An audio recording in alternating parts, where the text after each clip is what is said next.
Coefficient of determination की heading दे दें। इसे ओवरऑल गुडनेस ऑफ फिट भी कहते हैं, आर स्केल से इसे डिनोट किया जाता है। It is also known as goodness of fit, unadjusted R square और लाइन ऑफ बेस्ट फिट। ये फाइंड कैसे किया जाता है जी? आर स्केयर से इसे डिनोट करेंगे और इसकी वैल्यू हमेशा 0 और 1 के दरमियान होगी। कोरिलेशन का जो फार्मूला है, कोफिशिएंट ऑफ कोरिलेशन, उसका स्केयर लेना है आपने। आर स्केयर इक्वल है beta into summation x y over summation y square. ये स्मॉल लेटर में लिखा है मैंने। और आर स्केयर इक्वल है explained variation divided by total variation, R S S divided by total variation, T S S.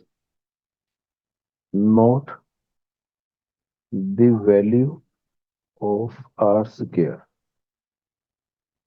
is always lie between 0 and 1, where near to 1 means that line is of best fit and near to 0 means line is not best fit।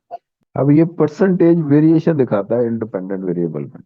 Are square shows percentage variation in dependent variable due to independent variable. आपने फार्मूले में values put की और are square का answer वो आ गया 0.94।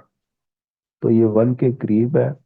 तो आपने कहना है model is good because it explains 94% variation inside the model, और 6% वेरिएशन सिर्फ है जो एक्सप्लेन कर नहीं पा रहा, वो ड्यू टू रेजिडुअल है। सिमिलरली आर स्क्वायर का आंसर 0.54 है। तो इसका मतलब है model is not good because it only explains 54% variation. 46% variation ऐसी है जो एक्सप्लेन नहीं कर पा रहा। अब आपने ये याद रखना है आर स्क्वायर का आंसर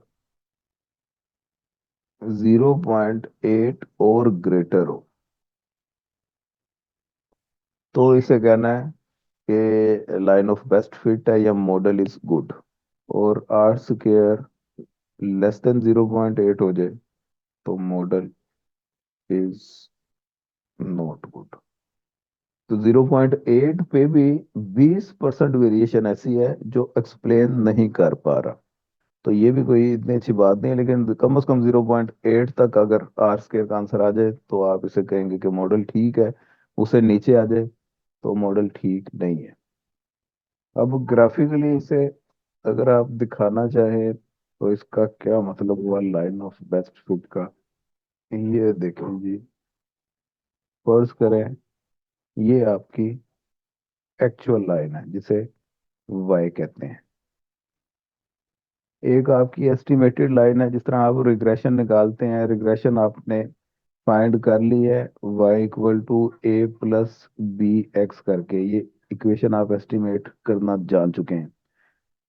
दो कॉलम आपको गिवन होते हैं बाय एक्स, आगे ये दो कॉलम आप बनाते हैं एक्स बाय एक्स स्क्वायर, और बी के फार्मूले में इन चारों के सम यूज होते हैं।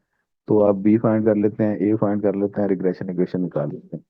उसके बाद अगर आप वाई कैप का कॉलम बनाएं, वाई कैप का मतलब है कि एक्स की वैल्यूज जो यहाँ पे होंगी, आप इस एक्स की जगह पे वो वैल्यूज पुट करते जाएं तो ये वाई कैप की वैल्यूज आ जाएंगी। जी सर। जी सर। हाँ, इस वाई कैप की वैल्यूज अगर तो एग्जैक्ट इसी लाइन पे हो जहां पे आपका एक्चुअल डाटा है ये, तो इसका मतलब है अब तो वाई इक्वल वाई कैप हो गया एरर के चांसेस ही जीरो हो गए। ये उस केस में होगा if R square equal to one हो गया। मॉडल आपका परफेक्ट है, जिसमें 100% वेरिएशन मॉडल एक्सप्लेन कर रहा है, अनएक्सप्लेन्ड वेरिएशन है ही कोई नहीं। तो ये एक आइडियल सिचुएशन होती है। इतना परफेक्ट मॉडल कोई भी नहीं होता। आर स्क्वायर का आंसर जितना वन के करीब होगा, इसका मतलब है कि ये वेरिएशन उतनी कम होगी, लेकिन लाइन के करीब करीब रहेगी variation. R square near to one. लेकिन आर स्क्वायर वन से जितना दूर होता जाएगा, तो ये वेरिएशन उतनी ज्यादा होती जाएगी, वाई कैप, जिसमें आर स्क्वायर ये नियर टू जीरो है। ओके। जी सर।